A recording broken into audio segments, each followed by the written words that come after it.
रतनगढ़ राजस्थान का एक छोटा सा कस्बा, जहां रेत भरी हवाएं दिन रात गलियों में घूमती थी। 19वीं सदी का अंत था और भारत पर अंग्रेजों का शासन था। यहाँ के लोग मेहनती थे, लेकिन सूखा और गरीबी ने उनकी जिंदगी को मुश्किल बना रखा था। बाजार में मसालों की खुशबू तैरती थी और ऊंटों की घंटियों की आवाज गूंजती थी। इसी कस्बे में रामलाल का जन्म हुआ था। वो एक साधारण कपड़ा व्यापारी का बेटा था, जिसके पिता की छोटी सी दुकान गांव के बाजार में थी। रामलाल बचपन से ही बड़े सपने देखता था। वो अपने पिता की दुकान को देखकर सोचता, ये छोटा सा काम मेरे लिए नहीं है, मैं बड़ा व्यापारी बनूंगा। उसकी मां लक्ष्मी देवी बहुत धार्मिक थी। वो हर सुबह हनुमान चालीसा पढ़ती और रामलाल को सिखाती, बेटा मेहनत करो, लेकिन कभी किसी का बुरा मत करना, भगवान की नजर हर जगह है। रामलाल उनकी बातें सुनता, लेकिन उसका मन पैसों और शोहरत की चमक में खोया रहता। रामलाल 22 साल का था जब उसने सुना कि कलकत्ता में व्यापार के बड़े अफसर हैं। वहां रुई, जूट और चाय का व्यापार करने वाले लोग रातों रात अमीर बन रहे थे। उसने ठान लिया कि वो भी कलकत्ता जाएगा। उसने अपने पिता से कुछ पैसे उधार लिए, मां का आशीर्वाद लिया और एक पुराने बक्से में अपने कपड़े और जरूरी सामान डालकर ट्रेन पकड़ ली। ट्रेन की खिड़की से बाहर देखते हुए वो सोच रहा था, ये मेरी जिंदगी का नया रास्ता है, अब पीछे मुड़कर नहीं देखना। कलकत्ता उस समय भारत का व्यापारिक केंद्र था। हुगली नदी के किनारे गोदामों में माल की आवाजाही दिन रात चलती थी। अंग्रेज व्यापारी बड़े बड़े बंगलों में रहते थे और भारतीय व्यापारी उनकी तरह बनने की कोशिश करते थे। रामलाल जब कलकत्ता पहुंचा तो वो शहर की चमक दमक देखकर हैरान रह गया। सड़कों पर घोड़ा गाड़ियां, रिक्शे और लोगों की भीड़ थी।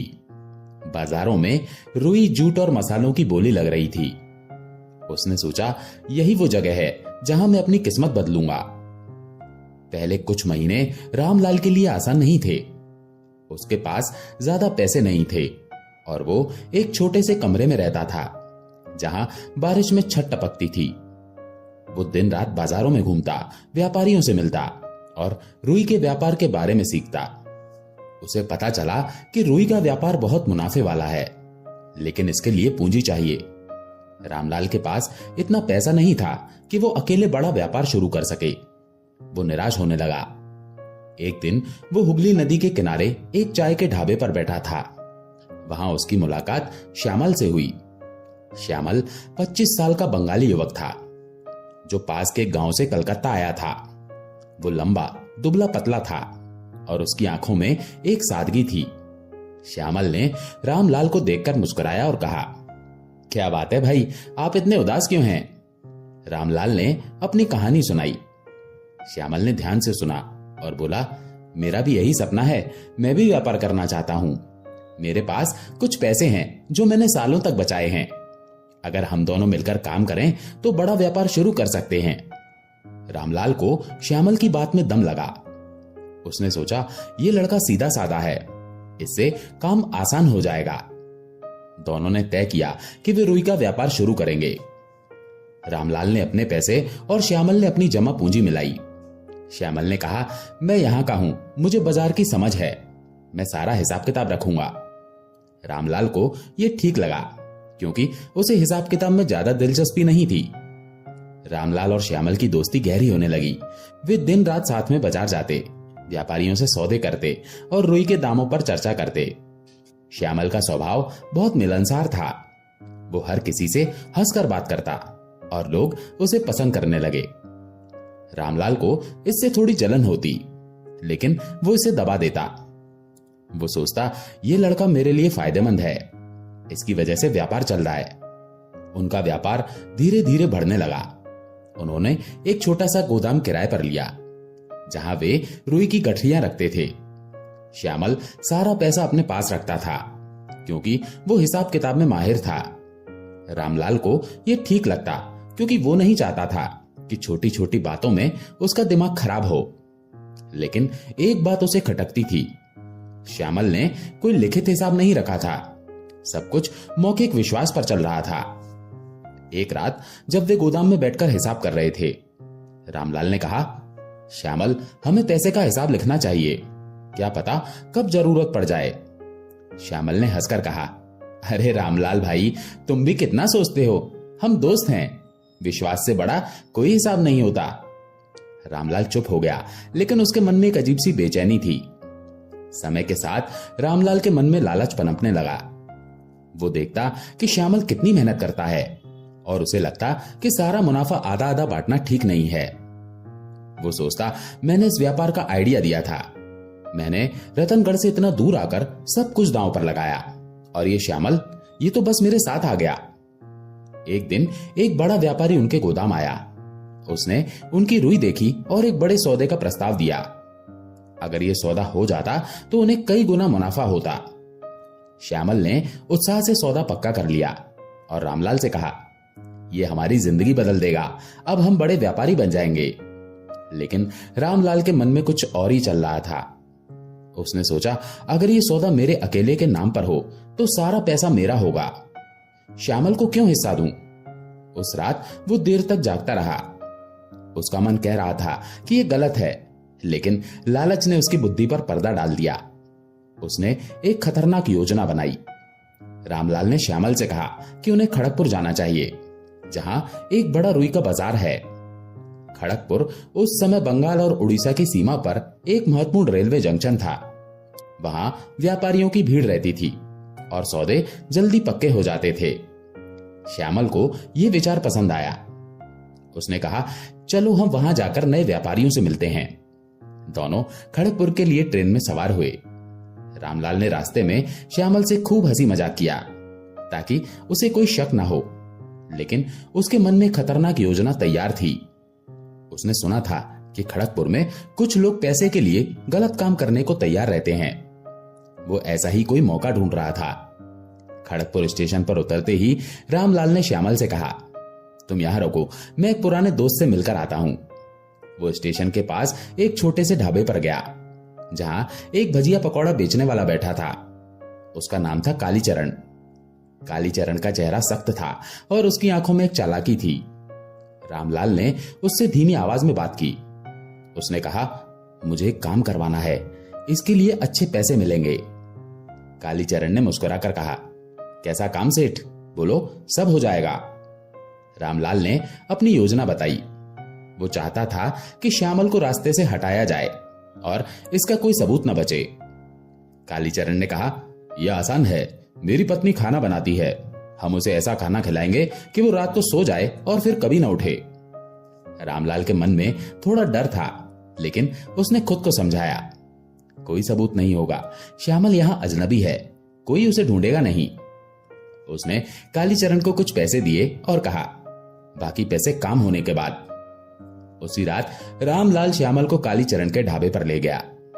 उसने श्यामल से कहा, आज होटल में नहीं रुकेंगे, यहाँ का खाना बहुत स्वादिष्ट है, मेरे दोस्त कालीचरण ने खास हमारे लिए व्यवस्था की है।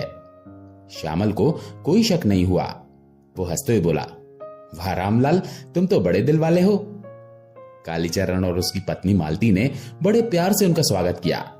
उन्होंने श्यामल को गर्मा गर्म भजिए, समोसे और दाल चावल परोसे। मालती ने खाने में धीमा जहर मिलाया था, जो कुछ घंटों में असर करता। श्यामल ने खाना खाया और रामलाल से बातें करने लगा। थोड़ी देर बाद उसे नींद आने लगी। उसने कहा, रामलाल, मुझे बहुत थकान लग रही है, मैं थोड़ा आराम कर लूं। रामलाल ने कहा, हाँ तुम आराम करो, मैं कालीचरण से बात करके आता हूं। श्यामल एक चारपाई पर लेट गया और गहरी नींद में सो गया। रामलाल ने कालीचरण को इशारा किया। आधी रात को जब चारों ओर सन्नाटा था, कालीचरण और रामलाल ने श्यामल के शरीर को उठाया, स्टेशन के पास एक गटर का ढक्कन खोला और उसके शव को अंदर डाल दिया। रामलाल का दिल जोर जोर से धड़क रहा था, लेकिन उसने खुद को समझाया, अब सब खत्म हो गया, कोई कुछ नहीं जान पाएगा। रामलाल अगले दिन कलकत्ता लौट आया। उसने श्यामल के गायब होने की कहानी बनाई। उसने लोगों से कहा, श्यामल रात को अचानक गायब हो गया, शायद वो अपने गांव चला गया। क्योंकि कोई लिखित हिसाब नहीं था, किसी को शक नहीं हुआ। रामलाल ने सारा पैसा अपने नाम कर लिया और व्यापार को और बढ़ाया। कुछ महीनों बाद वो कलकत्ता छोड़कर रतनगढ़ लौट आया। उसने वहां रुई का बड़ा व्यापार शुरू किया। उसका व्यापार दिन दूनी रात चौगनी तरक्की करने लगा। उसने एक बड़ा घर बनवाया, नौकर चाकर रखे और गांव में उसका नाम होने लगा। लोग कहते, देखो रामलाल कितना बड़ा आदमी बन गया। रामलाल की शादी पहले ही हो चुकी थी। उसकी पत्नी सावित्री एक साधारण और धार्मिक महिला थी। उनके कोई संतान नहीं थी, जिसके कारण सावित्री अक्सर उदास रहती थी। लेकिन व्यापार की सफलता के बाद सावित्री ने एक सुंदर बेटे को जन्म दिया। रामलाल ने उसका नाम गोकुल रखा। गोकुल के जन्म पर उसने खूब दान पुण्य किया, मंदिर में घंटियां चढ़वाई और गांव में भंडारा करवाया। सावित्री ने कहा, रामलाल, भगवान ने हमें सब कुछ दिया है, अब उनके प्रति कृतज्ञ रहो। रामलाल ने हामी भरी, लेकिन उसके मन में वही पुराना डर था। वो सोचता, क्या भगवान ने खड़गपुर की वो रात देखी थी? गोकुल बड़ा होने लगा। वो सुंदर, गुणी और पढ़ा लिखा लड़का था। रामलाल को उस पर बहुत गर्व था। वो सोचता, मेरा बेटा मुझसे भी बड़ा व्यापारी बनेगा। उस समय गांव में कम उम्र में शादी आम थी। गोकुल जब 16 साल का हुआ तो उसकी शादी एक सुंदर लड़की राधा से तय हो गई। राधा पास के गांव की थी और उसका स्वभाव बहुत कोमल था। शादी में रामलाल ने खूब खर्च किया। गांव के लोग कहने लगे, ऐसी शादी पहले कभी नहीं देखी। लेकिन शादी के कुछ ही दिन बाद गोकुल अचानक बीमार पड़ गया। वो रास्ते में बेहोश हो गया और कोमा में चला गया। रामलाल घबरा गया। उसने गांव के वैद्यों को बुलाया, लेकिन किसी का इलाज काम नहीं आया। वो गोकुल को शहर के बड़े डॉक्टरों के पास ले गया, लेकिन कोई फायदा नहीं हुआ। गोकुल का शरीर धीरे धीरे सूखने लगा। वो नलियों के सहारे जिंदा था, लेकिन होश में नहीं आ रहा था। रामलाल का सारा पैसा इलाज में खर्च हो गया। उसने अपनी जमीन जायदाद बेच दी, कर्ज लिया, लेकिन कुछ नहीं बदला। रिश्तेदार भी उससे किनारा करने लगे। सावित्री और राधा दिन रात रोती थी। राधा, जिसके कंगन भी नहीं खुले थे, अपने पति की हालत देखकर टूट चुकी थी। रामलाल को अपनी मां की बात याद आने लगी। भगवान सब देखते हैं। एक दिन वैद्य ने रामलाल से कहा, अब गोकुल के पास ज्यादा समय नहीं है, वो 1-2 घंटे से ज्यादा नहीं जी पाएगा, बस अब प्रार्थना करो। रामलाल, सावित्री और राधा गोकुल के बिस्तर के पास बैठकर रो रहे थे। आधी रात को अचानक गोकुल के शरीर में हलचल हुई। वो उठकर बैठ गया। उसका चेहरा हड्डियों का ढांचा बन चुका था, लेकिन उसकी आंखों में एक अजीब सी आग थी। रामलाल ने खुशी से उसका हाथ पकड़ने की कोशिश की, लेकिन गोकुल ने उसे धक्का दे दिया। वो गुस्से में बोला, खबरदार, मुझे मत छू, तू मुझे पहचानता नहीं। मैं वही बंगाली युवक हूं, श्यामल, जिसे तूने खड़गपुर में जहर देकर मारा था। रामलाल के पैरों तले जमीन खिसक गई। सावित्री और राधा डर से कांपने लगी। गोकुल ने आगे कहा, मैंने तेरा सारा पैसा, तेरा व्यापार, तेरा सुख सब चक्रवृद्धि ब्याज के साथ वसूल लिया। बस अब थोड़ा सा बाकी है, जो मेरी मृत्यु के भोज में खर्च हो जाएगा।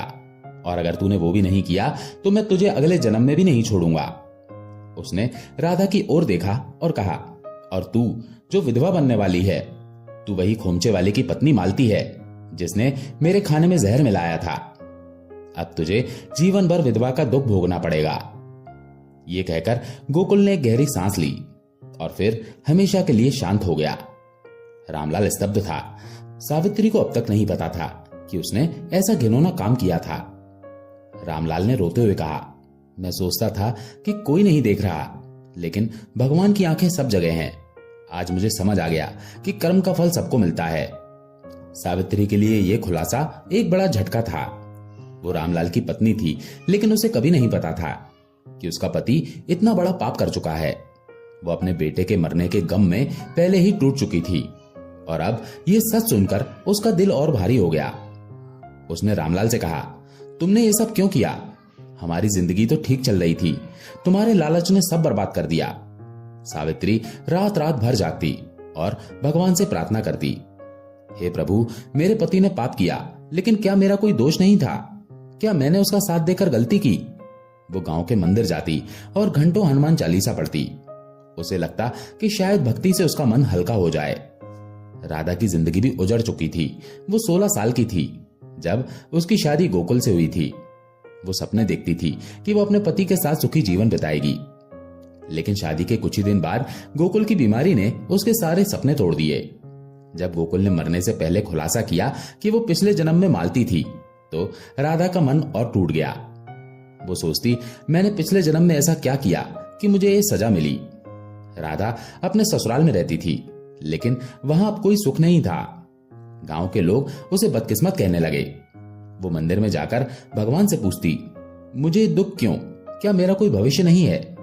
लेकिन उसे जवाब नहीं मिलता था। ये कहानी हमें कई गहरी शिक्षाएं देती है। पहली शिक्षा है कर्म फल का सिद्धांत। रामलाल ने सोचा कि उसका पाप छिप जाएगा, लेकिन भगवान सब देखते हैं। कर्म का फल तुरंत नहीं मिलता, लेकिन समय आने पर जरूर मिलता है। गीता में भगवान श्री कृष्ण कहते हैं, कर्मण्येवाधिकारस्ते मा फलेषु कदाचन। हमें अपने कर्म करने चाहिए, लेकिन फल की चिंता भगवान पर छोड़ देनी चाहिए। दूसरी शिक्षा है पुनर्जन्म। श्यामल और मालती दोनों पिछले जन्म के कर्मों का हिसाब चुकाने नए जन्म में आए। यह सिखाता है कि हमारी आत्मा अमर है और हमारे कर्म हमें हर जन्म में फल देते हैं। तुलसीदास जी कहते हैं, जो जस करें सो तस फल चाखा। जैसा कर्म करोगे वैसा फल पाओगे।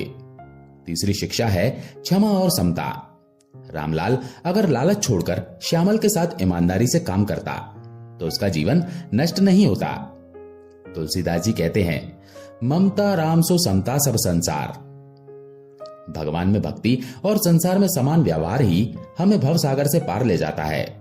हमें दूसरों को क्षमा करना चाहिए और बदला लेने की भावना त्याग देनी चाहिए। चौथी शिक्षा है धर्म का पालन। हमें अन्याय के खिलाफ खड़ा होना चाहिए। गीता में श्री कृष्ण अर्जुन को द्रौपदी के अपमान का बदला लेने के लिए युद्ध करने को कहते हैं। अगर हम गाय, ब्राह्मण या किसी कमजोर पर अत्याचार देखकर चुप रहते हैं तो हम भी पाप के भागी बनते हैं। रामलाल की कहानी हमें सिखाती है कि जीवन में सच्चाई और धर्म का रास्ता ही सही है। हमें नया कर्म खाता नहीं खोलना चाहिए। पुराने कर्मों का हिसाब चुकता होने देना चाहिए। दूसरों को क्षमा करना चाहिए और भगवान में अटूट श्रद्धा रखनी चाहिए। ये कहानी गीता प्रेस में छपी सच्ची घटना है, जो हमें विश्वास दिलाती है कि भगवान की नजर हर जगह है। हमें अपने जीवन को पवित्र बनाना चाहिए। किसी को दुख नहीं देना चाहिए, न मन से, न वचन से, न कर्म से। अगर हम ऐसा करते हैं तो हमारा जीवन सुखमय होगा और हम भवसागर से पार उतर जाएंगे। रामलाल का जीवन हमें चेतावनी देता है कि लालच और पाप का रास्ता केवल विनाश की ओर ले जाता है। दोस्तों, आशा है ये कहानी आपको पसंद आई होगी। अगर पसंद आई हो तो वीडियो को लाइक करके चैनल को सब्सक्राइब जरूर कर लें। धन्यवाद।